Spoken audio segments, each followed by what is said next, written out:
அடுத்து சிவப்பு உணவு வர்ணத்தை பாலின் மேற்பரப்பில் உள்ளது.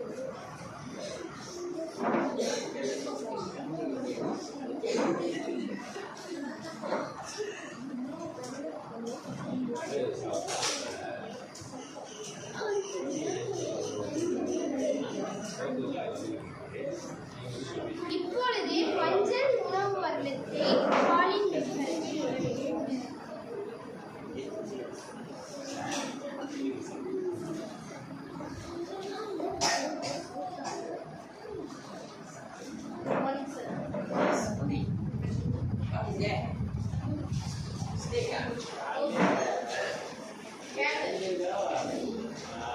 இப்பொழுது நீர் வளலையை நீர் உறிஞ்சியால் எடுத்து பாலின் நடுவில் விட வேண்டும்.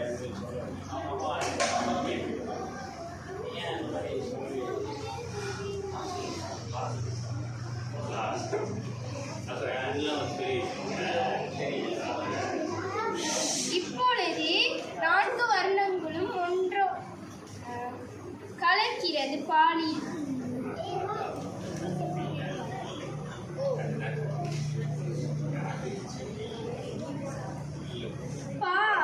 நான்கு வர்ணங்கள் பாலோடு கலப்பதற்கு காரணம் மேற்பரப்பு இறுக்கத்தால் பால் அசையாமல் தோல் போர்த்தியது போல் இருக்கிறது. வளரை கலவையை தட்டின் நடுவில் விடும்போது பாலின் மேற்பரப்பு இறுக்கம் சிதைந்து போகிறது. தட்டின் விளிம்பில் இருக்கும் பாலின் மேற்பரப்பில் இறுக்கம் நடுவில் இருக்கும் பாலில் இருப்பதால் அது விளிம்பை நோக்கி தள்ளப்படுகிறது.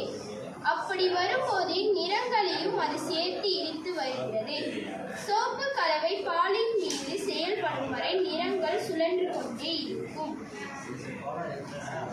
இந்த ஆய்வின் தற்சார்பு மாறி 4 வண்ணங்கள் சார்பு மாறி வண்ணங்கள் பாலோடு கரை எடுத்துக்கொண்ட நேரம் கட்டுப்படுத்தப்பட்ட மாறி பாலின் அளவு.